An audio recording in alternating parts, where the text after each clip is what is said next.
Alléluia.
À lui, nous abandonnons tout.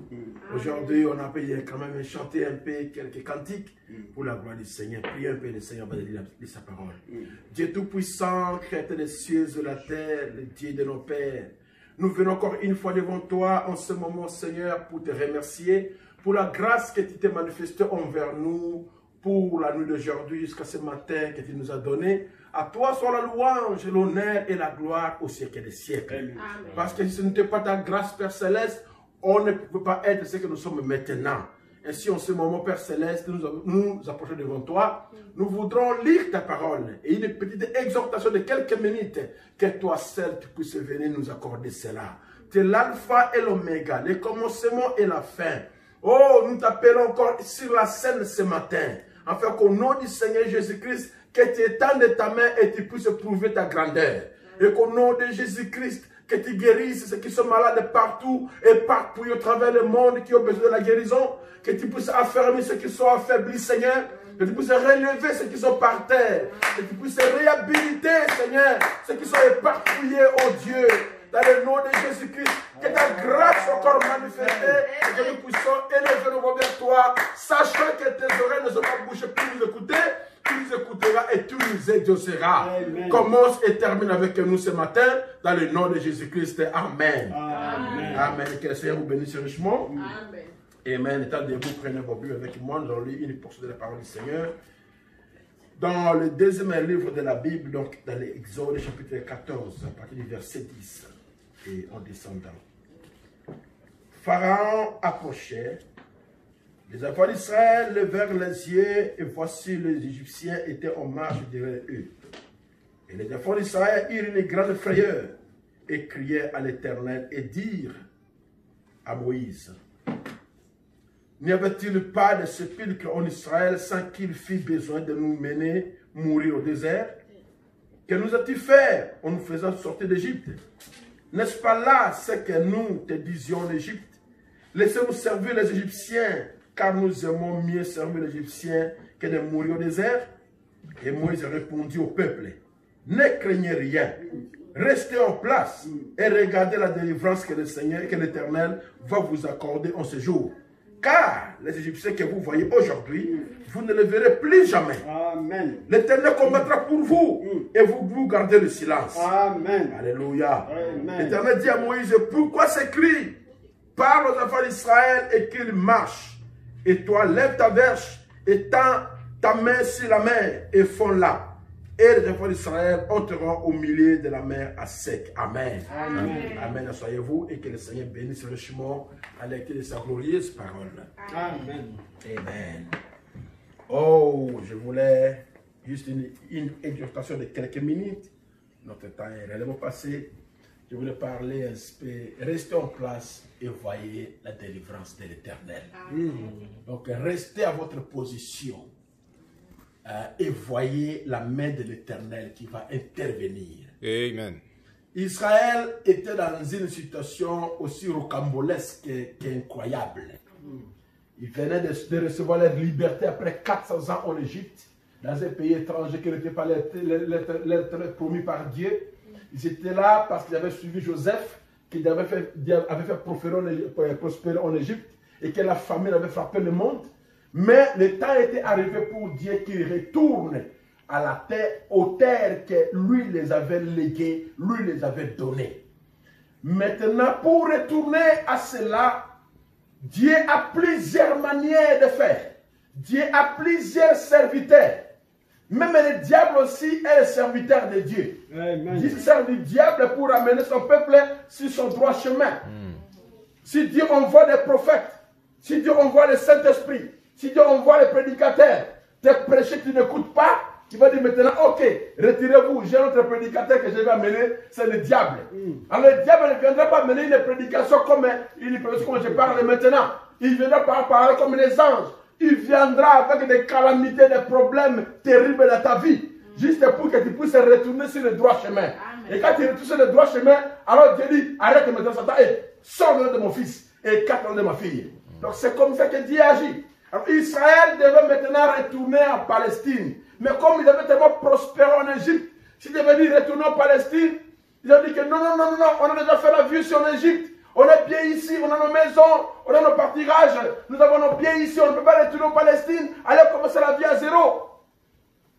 Alors Dieu a regardé, il dit, ok, le seul moyen pour moi de vous ramener là-bas, c'est de ramener la persécution.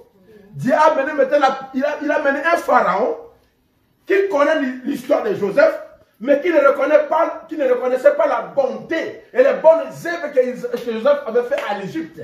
Il avait élevé l'Égypte tellement haut que le monde entier était sous l'Égypte. En ce temps-là, l'Égypte, comme les États-Unis aujourd'hui, l'Égypte avait une meilleure armée du monde. L'Égypte était la première puissance du monde. L'Égypte dominait, contrôlait, possédait, alimentait, nourrissait. L'Égypte avait les meilleurs médecins. De telle manière qu'il faisait la momification. Il gardait les cadavres. Jusqu'à ce jour, aujourd'hui, ils sont encore là.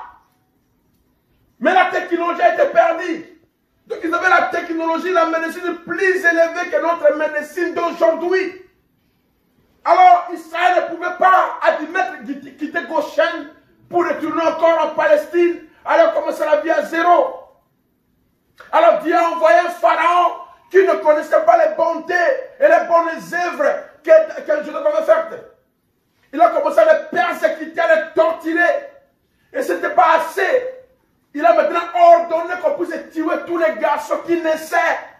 Oh, c'était un temps difficile. La mort, je sais partout, j'étais dans les zones de l'île. Et les crocodiles avaient tellement été engraissés, devenant gros parce qu'ils mangeaient les enfants hébreux. Tout le monde criait à Dieu, mais Seigneur, où es-tu? Pourquoi peux-tu nous laisser vivre une telle calamité? De difficultés comme ça. Tout cela, le Seigneur voulait ramener son peuple dans son héritage. Amen. Et c'était le chemin choisi. De la même manière que Joseph est venu en souffrance pour prospérer en Égypte. Israël va quitter l'Égypte en souffrance pour prospérer en Palestine. Alléluia. Amen. Pour que tu atteignes la place où Dieu t'a placé, tu vas traverser les souffrances. Amen. Tu vas traverser les épreuves. Tu vas traverser les temps difficiles. Mais laissez-moi te dire, c'est seulement une page dans l'histoire de ta vie. Amen. Tu le raconteras après à tes enfants, et tes enfants à tes petits-enfants, et ça passera comme ça. Tes amis, tes collègues, tes familiers parlent de cela. Amen. C'est une page de l'histoire de ta vie. Amen. Mais ce n'est pas facile de digérer cette pilule. C'est tellement amer de la vallée. Mais il faut une grande quantité d'eau pour la vallée. Amen. Parce que peu importe que tu refuses ou pas, quand on veut traiter l'enfant et qu'il ne veut pas prendre le médicament, on lui pince le nez afin qu'il puisse avaler la pilule. Dieu va pincer ton nez pour que tu puisses avaler la pilule. C'est difficile. C'est difficile, mais il faut savoir que Dieu, c'est sa manière de faire passer pour que tu puisses arriver à la place de ta gloire. Amen. À la place où il veut que tu puisses resplendir et que tu sois la lumière pour plusieurs. Amen. Mais Israël ne voulait pas ça, il voulait ça. C'était terrible de quitter l'Égypte. Là, il y avait les pots d'ail, et il y avait les oignons, il y avait les viandes, les poissons, il y avait les légumes, il y avait les concombres. Mais traverser le désert, il n'y avait pas de concombres, il n'y avait rien pour aller dans un pays où couler le lait et le miel. Vous me restez ici, qu'allez manger votre lait et le miel là. Parce que le désert qu'il faut traverser pour arriver là-bas, où tu veux le lait et le miel, moi je ne veux pas cela. Laissez-moi rester en Égypte. L'Égypte aussi, Dieu a dit, je vais vous mettre mal à l'aise en Égypte. Il les a menés, un pharaon qui ne connaissait pas Joseph. Jusqu'à ce que vint Moïse. Moïse naquit. Il fut aussi jeté dans la même eau, l'eau du Nil, qu'on jetait tous les enfants. Mais le crocodile était interdit de manger Moïse. Alléluia. Amen. Les choses vont arriver. Les crocodiles vont approcher pour avaler ta vie. Mais Dieu va dire, pas celui-là. Celui-là n'est pas à manger. Mangez les autres, pas celui-là. Touchez les autres, pas celui-là. Celui-là n'est pas à manger. Celui-là a une mission à accomplir. Amen. Alléluia. Amen. Là où les choses tombent en décadence, c'est là où le Seigneur va te relever. C'est là où va commencer à écrire ton histoire. C'est là où même ton nom sortira. Parce que le nom Moïse n'est pas venu de sa mère, de la mère Jochebed, ni du père Amram. Le nom que père Amram et Jochebed ont donné à Moïse, je ne connais même pas ce nom-là. Ce nom a été avalé. Ce nom Moïse, il dit, tiré des eaux données par la fille de Pharaon. C'est un nom égyptien. Ce n'est même pas un nom juif. Le nom juif de Moïse, on ne connaît même pas ça. Alléluia. Amen. L'épreuve produit en toi un caractère que même tes proches ne sauront pas savoir d'où vient ce caractère. C'est le Seigneur qui te le donne. Amen. Les Amen. difficultés, les problèmes qui t'arrivent, le Seigneur taille en toi une puissance que d'autres peuvent demander à Zouya Moapi. Amen. Amen. C'est les eaux du Nil, les eaux pleines de crocodiles qui ont produit le nom Moïse. Et jusqu'à aujourd'hui, le nom Moïse est partout. Amen. Les musulmans l'appellent Moussa. Amen. Les juifs l'appellent Moshe. Les chrétiens l'appellent Moïse. En Lingala, on appelle Moïse. En Swahili, Moussa. Donc, toutes les religions monothéistes ont ce nom de Moïse là. Amen. Même les ennemis d'Israël, les Arabes, les musulmans ont le nom Moussa dans leur nom. Les juifs l'appellent Moshe. Et nous l'appelons Moïse. Il est un homme célèbre. Même si les gens refusent l'histoire, ils refusent la Bible, mais ils savent qu'il y a un Moshe. Peu importe, ils ne peuvent jamais effacer cela. Mais d'où vient le nom Moïse? Moïse, c'est un nom qui signifie il est tiré des eaux. Il est tiré des difficultés. Il est tiré des crocodiles. Il est tiré de la mort. Il était parmi les morts, mais lui, il a été interdit de le manger. Alléluia. Il était cerné par les crocodiles, mais l'ange a dit, pas celui-là, écartez-vous de lui. Amen. Le Seigneur fera la même chose pour toi. Amen. Les dangers viendront autour de toi. Les dangers viendront autour de toi. Mais l'ange du Seigneur dira, pas celui-là, écartez-vous de lui. Amen. Celui-là a une mission à accomplir. Il y a une mission à accomplir. Le diable ne pourra jamais arrêter la volonté de Dieu de ta vie. Amen. Alléluia. Amen. Qui sera notre Moïse en ce moment. Amen. Gloire au Seigneur. Amen. Il repoussait tous les crocodiles. Et la faim alla dans la maison de Pharaon. Il y granit comme un vin qui granit une pomme. Après, il va ronger la pomme. Il a candidaté chez Pharaon pour détruire Pharaon. Et après, il a voulu faire cela par la force humaine. Il a échoué. Il est parti au désert. C'est là qu'il a raconté la colonne de feu. Il a raconté face à face. Et Dieu lui a dit, j'ai attendu les cris que pousse mon peuple. Et je suis moi-même descendu pour les délivrer. Moi, je pourrais lui demander, mais Dieu, regarde, je fais 40 ans ici. Et pendant ces 40 ans, il y a des enfants hébreux qui sont toujours mangés par les crocodiles. Où est-il Dieu? Ne vois-tu pas ça? Pendant tout ce temps, les gens souffrent. Ils sont tués, écorcés, tapés, jusqu'à ce qu'ils meurent sous le fouet des Égyptiens. Mais où est-il? Où est-il? C'est maintenant que tu viens, et tu viens sur une montagne rocailleuse comme ça, au lieu de partir directement là-bas en Égypte, de séparer ton peuple, de libérer tes enfants. Tu viens me dire que tu es attendu des cris, tu es descendu pour les délivrer. Qu'est-ce qu'il fait ici? Mais c'était difficile pour Moïse de poser de telles questions devant Dieu. Tu peux te poser des questions devant Dieu. Mais Seigneur, pourquoi ceci m'arrive? Pourquoi cela? Pourquoi cela? Ferme ta bouche et le Seigneur sait pourquoi il le fait. Il a dit à Moïse, je suis descendu. Maintenant, c'est toi que moi j'envoie. Oh Dieu.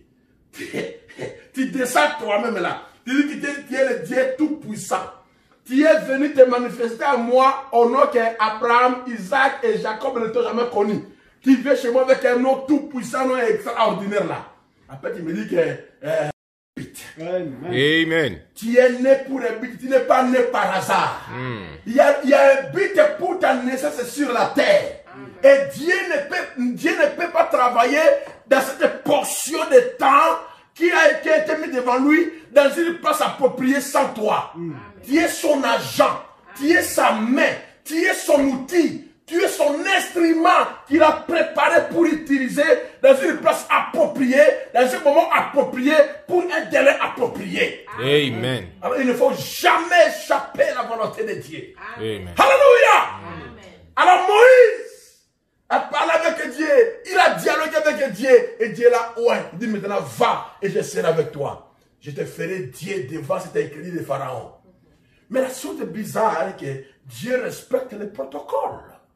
Comment Dieu va dire à Moïse? Moïse va dire à Pharaon. Parce que Dieu savait que Pharaon est le roi d'Égypte. Dieu respecte les protocoles. Peu importe, il est contre cet homme-là, mais tant qu'il est chef, il le respecte. Il dit, Moïse va dire à Pharaon. Mais Moïse me dit, comment je peux aller dire à Pharaon? Tu es le Dieu tout-puissant. Descends là-bas, on descend avec toi là. Ok, maintenant, je descends là-bas. Je prends Israël à Goshen, je fais ma main comme ça, je frappe l'Égypte et je prends les peuples, je sors avec eux. Non, non, toute autorité vient de moi. Toute autorité vient de Dieu. Malgré que j'étais maintenant fait supérieur à Pharaon. Mais les Égyptiens savaient quel est le roi, s'appelle Pharaon. Va voir ce roi-là et dis-lui, laisse aller mon peuple. Laisse aller mon peuple. Si tu ne fais pas cela, moi, je vais te frapper. Alors, il saura maintenant que le pouvoir a changé de main. Ce n'est plus lui qui règne, c'est toi qui vas régner à sa place. Parce qu'il pille les Égyptiens, ils prennent tout ce qu'ils avaient comme argent, comme l'or dans leur maison, ils ramassent cela. Et les Égyptiens donnaient cela facilement, ils disaient, prenez, partez, partez, partez. Tu crois qu'on les a vus? Prenez. Ceux qui étaient pauvres, ceux qui étaient esclaves devenaient riches. Quand le temps de Dieu arrive, personne ne peut arrêter cela. Amen. Maintenant, je vais arriver et je vais terminer. Et ils sortent avec fanfare, ils sortent avec joie, ils sortent avec enthousiasme, ils sortent avec énergie. Et ils partent. Alors qu'ils partaient avec joie, avec tambour, avec tout,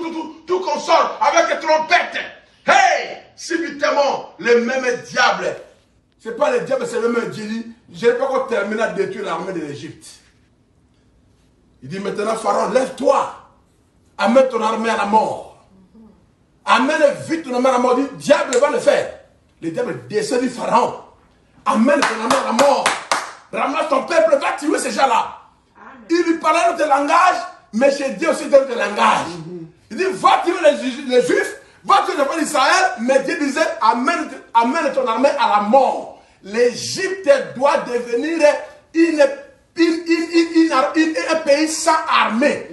L'Égypte doit devenir vulnérable. Ils ne peuvent plus encore faire peur à mon peuple. Je vais les laminer, je vais les éradiquer, je vais les écraser. Pharaon ramasse son armée. Bon, avec courage. Et Israël chantait, Israël jubilait, il écoute le bruit. Qu'est-ce qui arrive? Non, c'est la tempête qui arrive, c'est la tempête de sable.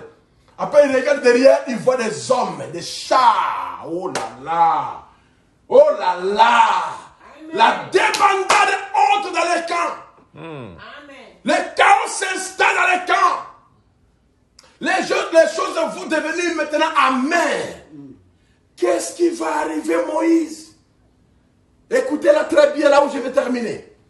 Moïse, on t'avait dit, laissez-nous servir les Égyptiens. Laissez-nous être des esclaves de Satan, des esclaves des démons, des esclaves du mal, servir le mal, servir le diable. Il fallait nous laisser là-bas. Moïse n'avait pas consulté Dieu d'abord. Moïse n'avait pas vu une vision. Moïse a parlé par la foi. Il dit, restez tranquille. Et voyez la main de l'Éternel. Car tout ce que vous voyez là, vous ne le verrez plus jamais. Le Seigneur combattra pour vous, vous gardez le silence. C'est ce que nous devons dire aujourd'hui. Tu n'as pas besoin d'une vision, de rêves ou bien de quoi que ce soit. Lève-toi par la foi et tu vas proclamer la victoire. Dis, ah, je reste à ma place tant que fils de Dieu. Je reste à ma place tant que fille de Dieu. Et tout ce que nous voyons, toutes ces calamités, tous ces problèmes vont disparaître. Amen. Alléluia. Amen. Toutes ces histoires que le diable a soulevées, tous les malheurs que le diable a soulevés, tout cela, le Seigneur a soulevé pour les éradiquer. Moïse a dit, il n'a pas encore prié Dieu pour dire, Seigneur, qu'est-ce qui va arriver? Seigneur, qu'est-ce qu'il faut que je fasse? Non. Il a dit, hey! Restez tranquille. Chacun à sa place. Et vous allez voir la main du Seigneur. Amen. Parce que les Égyptiens que vous voyez aujourd'hui là, vous ne les verrez plus jamais. Même si vous retournez en Égypte là, vous ne verrez plus leur face. Moïse, qu'est-ce qu'il dit? J'ai déjà parlé par la foi. Ce qui t'arrive là, ne t'arrivera plus. Amen. Ce qui se passe dans ta vie là, tu ne verras plus. Ça va rester une histoire dans ta vie. Amen. Une page de l'histoire que tu vas dire, oh, ce jour-là, c'était comme ça, c'était comme ça. Tu vas tourner la page parce que l'Éternel combattra pour toi. Amen. L'heure est arrivée. Amen. Que l'Éternel s'élève et que les ennemis soient en débandade. C'est le temps de la victoire. Une victoire certaine. Une victoire réelle. Une victoire manifeste. Alléluia. Amen. L'Éternel combattra pour toi. Et toi, garde le silence. Garde-toi à ta place. Ne bouge pas. Ne cours ni à gauche ni à droite. Ne sombre pas et ne monte pas. Reste à ta place et tu verras la main de l'Éternel. Alléluia. Amen. Alléluia. Amen. Alléluia. Tu n'as pas besoin d'une prophétie, ni d'une vision, ni d'un songe, mais de ta foi. Tu le dis par la foi. Je me tiens là. Et tout ce que je vois maintenant, je ne verrai plus cela. Je raconterai à mes enfants. Et mes enfants, leurs enfants. Et mes petits-enfants, leurs petits-enfants. Ça sera une histoire qu'on racontera. Que leurs grands-pères avaient traversé ceci. Leurs grands-mères avaient traversé ceci. Ça sera l'histoire de ma vie. Alléluia. De la même manière qu'on parle de David, qu'on parle de Salomon, qu'on parle de Gédéon, qu'on parle de Josué, qu'on parle de Jephthé, qu'on parle de Déborah, qu'on parle d'Amram, qu'on parle de Jochebed, qu'on parle de ces temps, qu'on parle de ces gens-là, de Beersheba, alléluia, de David, de Salomon et des autres. On va aussi parler de toi. Amen. On va aussi parler de toi. C'est une histoire histoires qui s'écrivent. On va parler de Pierre, d'André, de Paul, de Pierre, de Silas, de Barnabas et les autres là. On va aussi parler de toi. On parle de William Branham, mais dans la vie, où on va parler également de toi. Tu es le fils de Dieu. Tu es le fils de Dieu. Alléluia. Amen. Amen. On va parler de Dorcas. On va parler de toi également. Amen. Tu parles d'Anne et Québec et tous ces gens-là. On va aussi parler de toi. Amen. Il est le même Dieu et il est